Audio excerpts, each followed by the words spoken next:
हे बच्चों, मैं हूं अभिनव कुमार। आप मुझे देख रहे हैं क्लियर सेप ट्यूटोरियल्स पर। अब तक हमने लास्ट क्लास में प्लास्टिड का पार्ट 1 देखा था, जिसके अंदर हमने दो टाइप के प्लास्टिड कवर कर लिए थे, है ना। क्रोमोप्लास्ट और ल्यूकोप्लास्ट। अब बारी हमारी क्लोरोप्लास्ट की, तीसरा टाइप का प्लास्टिड, ठीक है। और सबसे ज्यादा जो इम्पोर्टेंट है ना, सबसे ज्यादा इम्पोर्टेंट जो है वो है क्लोरोप्लास्ट आपका, ठीक है बच्चों। क्लोरोप्लास्ट सबसे ज्यादा आपका इम्पोर्टेंट है, तो इसको भी कवर कर लेते हैं फटाफट से। आ जाओ जल्दी से, ठीक है। देखो, क्लोरोप्लास्ट आपका तीसरा टाइप का प्लास्टिड है, और ये तीसरे टाइप के प्लास्टिड में जो होता है वो आपका क्या प्रेजेंट होता है। इट कंटेन्स क्लोरोफिल और कैरोटीनॉइड पिगमेंट्स, ठीक है।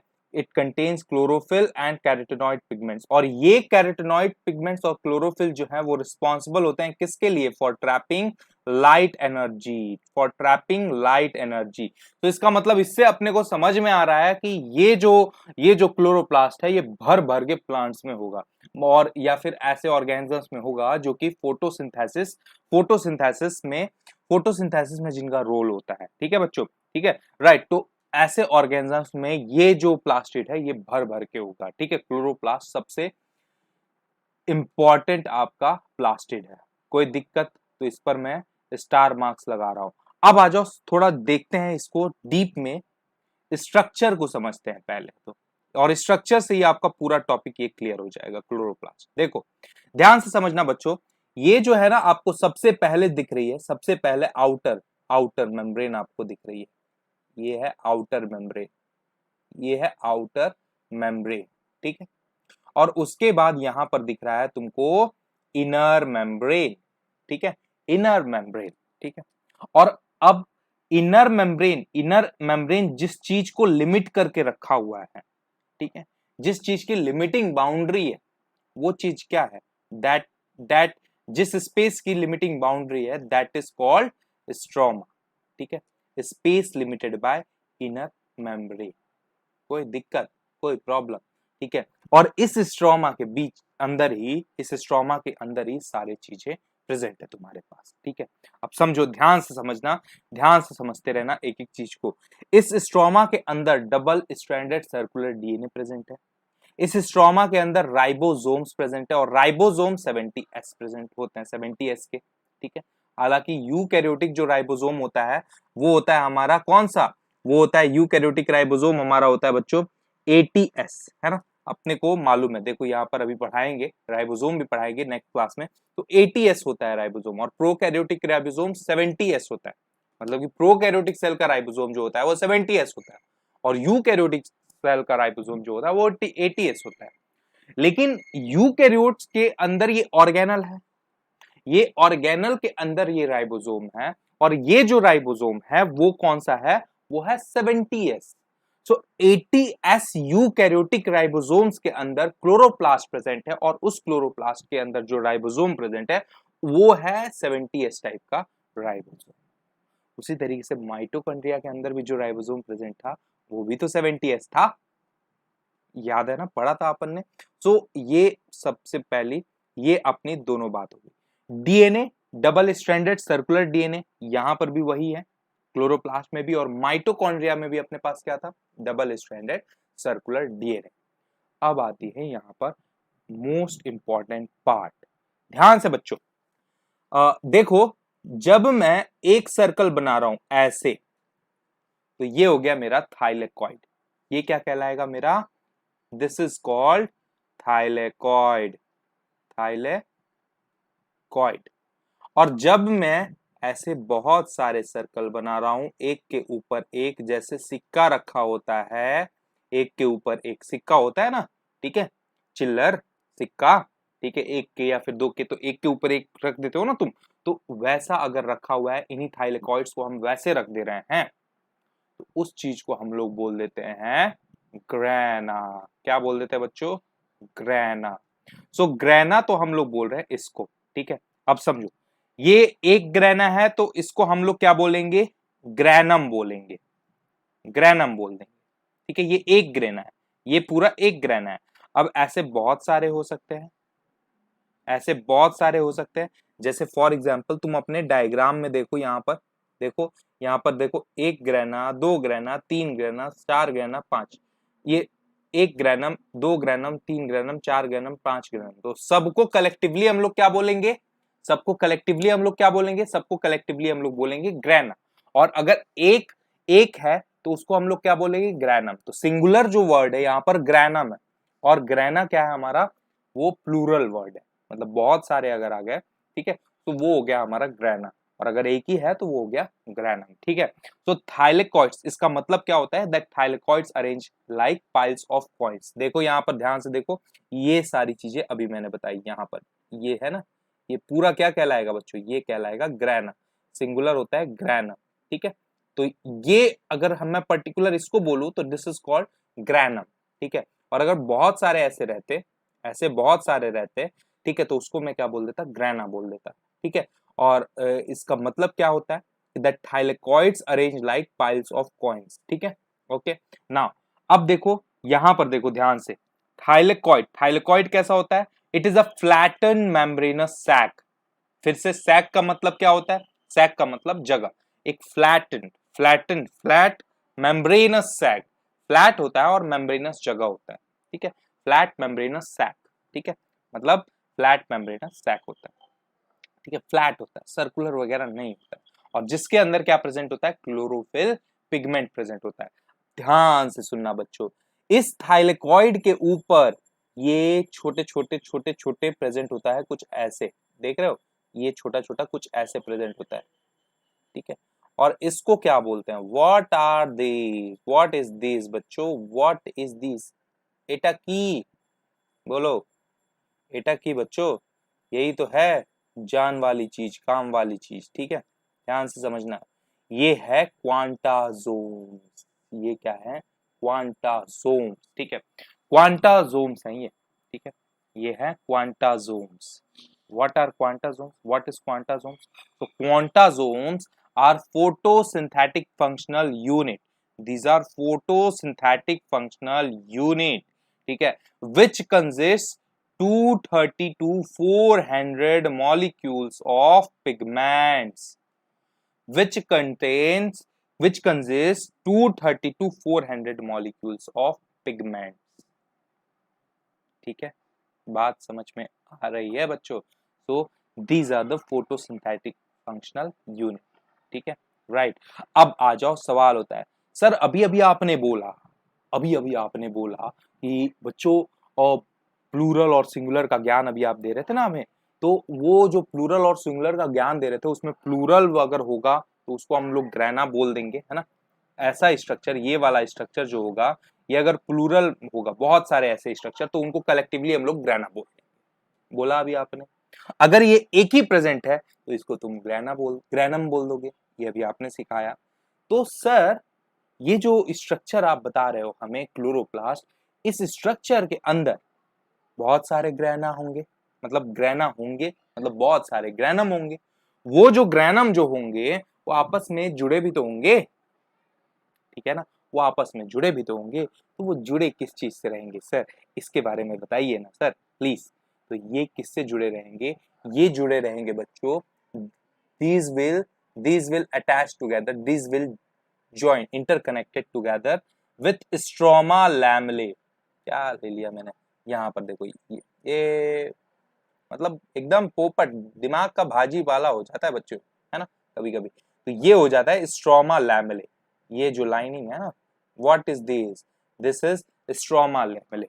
ये दो ग्रैनम को आपस में जोड़ के रखता है, दो ग्रैनम को आपस में जोड़ के रखता है। जितनी भी बातें एनसीईआरटी में लिखी गई है ना, वो सारी इस स्ट्रक्चर से तुम्हारी क्लियर हो जाती, ठीक है, बात समझ में आ रही है बच्चों?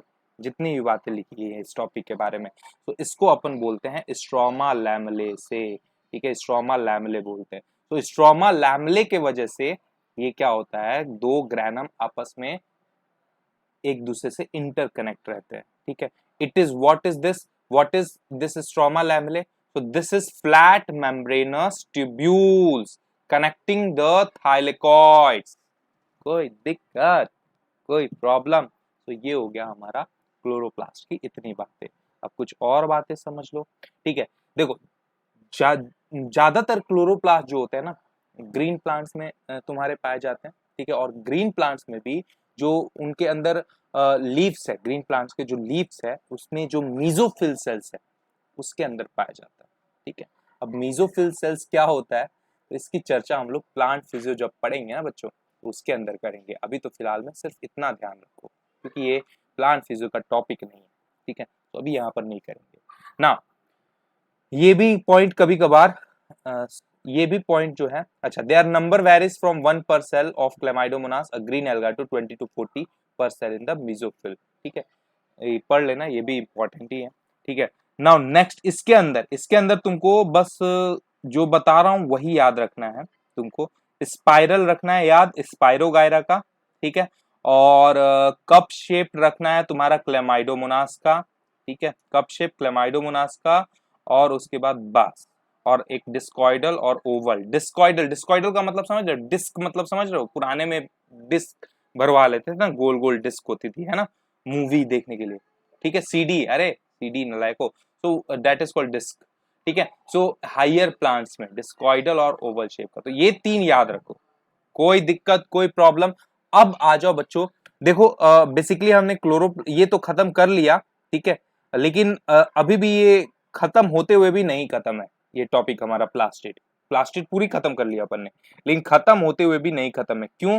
बिकॉज हमने एनसीईआरटी नहीं पढ़ा, और जब तक हम एनसीईआरटी नहीं पढ़ते हैं ना बच्चों तब तक हमारी चीजें खत्म नहीं होती है। ठीक है, तो हर टॉपिक को पढ़ने के बाद एनसीईआरटी वाली चीज पढ़ो जरूर। तो प्लास्टिड को हम देखते हैं जरा, एनसीईआरटी से देखते हैं, चेक करते हैं कि हमने सारी बातें पढ़ी हैं कि नहीं। ठीक है, आ जाओ रीड करते हैं साथ में। तो देखो, plastids are found in all plant cells and in euglenoids, बात कवर है, it is found in all plant cells and in euglenoids, highlight कर देना साथ में तुम भी। these are easily observed under the microscope as they are large, तो ये लार्ज होते हैं, लार्ज होते हैं। और ये कैसे पता चला? because they are easily observed under the, they are easily visible under the microscope। ठीक है, they bear some specific pigment thus imparting specific colors to the plant, ये बात भी कलर कर ली अपन ने। based on the type of pigment, इसके based on the type of pigments plastid can be classified into chloroplast, chromoplast and leucoplast, ये बात भी अपन ने कर ली थी। ठीक है, right, the chloroplast contain chlorophyll and carotenoid pigments which are responsible for trapping light energy essential for photosynthesis।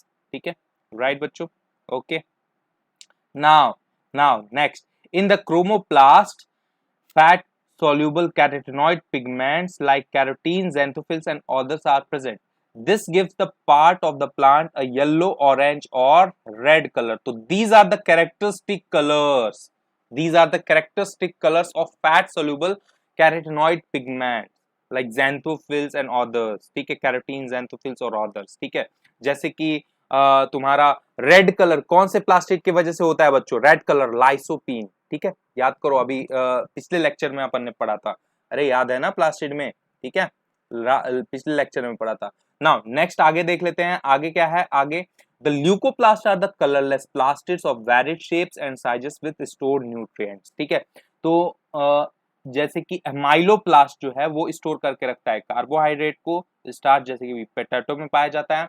Elaioplast oils और fats को स्टोर करके रखता है। ठीक है, राइट बच्चों। और नेक्स्ट आ जाता है उसके बाद आपका क्या? नेक्स्ट आ जाता है, आगे भी है, हाँ, एल्यूरोप्लास्ट स्टोर करता है हमारा प्रोटीन, एल्यूरोप्लास्ट स्टोर करता है प्रोटीन। तो यहां तक हमारे जो होते हैं, यहां तक जो थे, यहां तक अपने अपने दो प्लास्टिड कवर कर लिए। ठीक है, तीसरा आ जाता है हमारा, तीसरा आ जाता है हमारा क्लोरोप्लास्ट। ठीक है, क्लोरोप्लास्ट, राइट बच्चों, chloroplast. So chloroplast, what is chloroplast? It contains chlorophyll and carotenoid pigments which are responsible for trapping light energy essential for photosynthesis, ये लाइन भी देखी थी। अब आ जाओ क्लोरोप्लास्ट में देख लो, क्लोरोप्लास्ट का स्ट्रक्चर है। तो majority of the chloroplast of the green plants are found in the mesophyll cells of the leaves, अरे अभी तो देख के आए। ठीक है, ये वाली लाइन थी ना, यही तो पढ़े। ठीक है, Ram next, these are lens shaped oval spherical discoid or even ribbon like organelle having variable length 5 to 10 micron and width 2 to 4 micron, इसलिए बोलते हैं बच्चों एनसीईआरटी कभी भी नहीं छोड़ना चाहिए। देखो इतने अच्छे से हम लोगों ने पूरी क्लोरोप्लास्ट खत्म की है, लेकिन इंपॉर्टेंट चीज यहाँ पर भूल गए हैं, देखो नहीं नहीं इंक्लूड किए हैं। So this is important size 5 to 10 micron and 2 to 4 micron. लिख भी देता हूं मैं नलाइको, देखो 2 to 4 माइक्रोन जो है वो होगी तुम्हारी विथ, राइट बच्चों, विथ, ठीक है। और 5 to 10 जो माइक्रोन है, 5 to 10 micron, this is this is this is length, right, length. तो ये याद रखना है डाटा तुमको, ठीक है।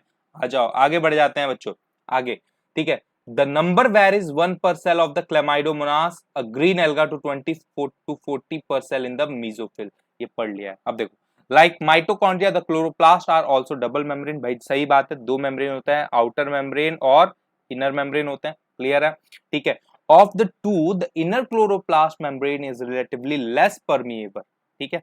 इनर क्लोरोप्लास्ट जो होता है वो लेस, इनर मेम्ब्रेन जो होता है, ठीक है, ये वाला लेस परमिएबल होता है। तो देखो एक और बात यहां पर पता चली बच्चों, ये लेस परमिएबल होता है, कोई दिक्कत, तो देखो ये एक और बात पता चली। इसलिए एनसीईआरटी को भैया इग्नोर मत करना, ठीक है। पूछ ले, क्या पता एग्जाम में ये पूछ ले ये पॉइंट, ठीक है ना। तो ये सब वो चीजें है ना जो स्टूडेंट्स नहीं ध्यान देते हैं, ठीक है। So this line is very much important बच्चों, that the inner chloroplast membrane is relatively less permeable, ठीक है। कोई दिक्कत बच्चों, आ जाओ आगे बढ़ते हैं। The space limited by the inner membrane of the chloroplast is called stroma। बिल्कुल पढ़ लिया। तो स्ट्रोमा क्या होता है, ये हो गया, ये है अपना stroma. It is the space which is limited by inner membrane of the chloroplast, ठीक है, right? Okay, next, a number of organized flattened sacs called thylakoids, ठीक है, organized flattened sac, तो ये हो गया thylakoids। भैया thylakoids ऐसा है, देखो ये एक स्ट्रक्चर है thylakoids, ठीक है, ये वाला एक स्ट्रक्चर है अपना thylakoids, ये, ठीक है। अब इसी को जब हमने पाइल्स ऑफ कॉइन्स की तरह थाइलेकॉइड्स को, बहुत सारे थाइलेकॉइड्स को अरेंज करके रख दिया एकदम, ठीक है, सिक्कों को जैसे रखते हैं एक के ऊपर एक, तो पाइल्स ऑफ कॉइन्स उसको बोलते हैं। तो उसी की तरह हमने थाइलेकॉइड्स को अगर रख दिया तो वो क्या हमारा कहलाएगा, वो कहलाएगा ग्रैनम। वो क्या कहलाएगा बच्चों, ग्रैनम। अब बहुत सारे ग्रैनम आपके थाइलेकॉइड में प्रेजेंट रहेंगे, तो कलेक्टिवली सारे ग्रैनम को हम लोग क्या बोल देंगे बच्चों, ग्रैना। क्या बोल देंगे, रुको यहां आपको दिख नहीं रहा होगा, यहां लिख देता हूं, ग्रैना बोल देंगे। तो grana is the plural word और granum is the singular word, ठीक है, कोई दिक्कत। अब आ जाओ, ये जो ग्रैना है, ये जो ग्रैनम है, ये ग्रैनम आपस में इंटरकनेक्टेड भी तो होंगे, तो इंटरकनेक्टेड होंगे due to stroma lamella, due to stroma lamella. हो गया ये भी बच्चों, ये भी क्लियर हो गया, स्ट्रोमा लैमेला, ठीक है, राइट, स्ट्रोमा लैमेला। देखो पढ़ लेते हैं जरा, देखो, a number of organized flattened membranous sac called thylakoids are present in the stroma. Thylakoids are arranged in stacks like the piles of coins called grana, ये भी बात पढ़ ली, ठीक है। सिंगुलर ग्रैनम देखो लिखा भी हुआ है, और द इंटरग्रैनल थाइलेकॉइड्स, तो ये चीज अपन ने नहीं देखा, ठीक है। सो थाइलेकॉइड्स, ठीक है, thylakoids are arranged in stacks like piles of coins called grana, ठीक है, और इंटरग्रैनल थाइलेकॉइड, ठीक है। तो ग्रैना को हम लोग, या फिर ग्रैनम को हम इंटरग्रैनल थाइलेकॉइड्स भी बोलते हैं, इंटरग्रैनल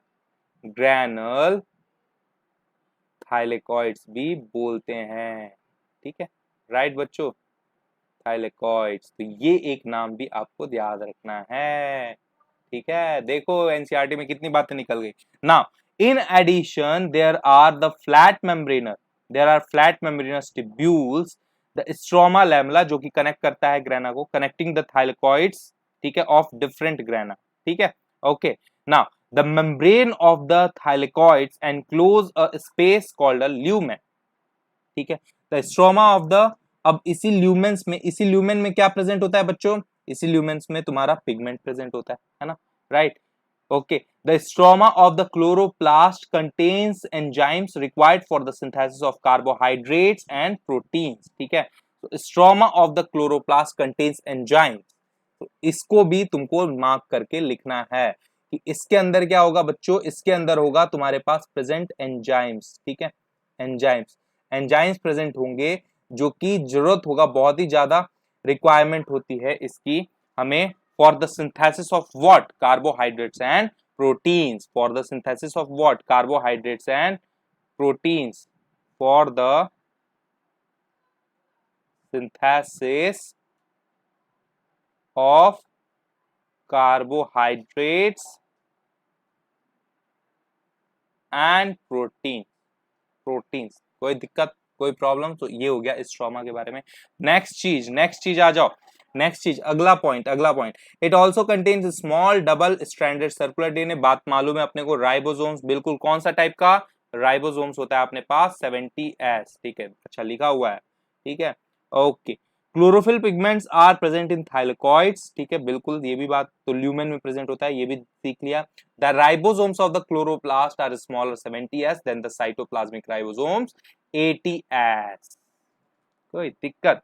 तो देखो यूकैरियोटिक सेल है, ठीक है, इसके अंदर क्लोरोप्लास्ट ऑर्गेनल है, तो इसके अंदर वाला राइबोसोम कैसा, 70S टाइप का, जो बाहर साइटोप्लाज्म में जो राइबोसोम है वो कैसा, 80S टाइप का, और इसके अंदर वाला राइबोसोम 70S टाइप का। तो यही बात लिखा गया है कि the ribosomes of the chloroplast are smaller than the cytoplasmic ribosome.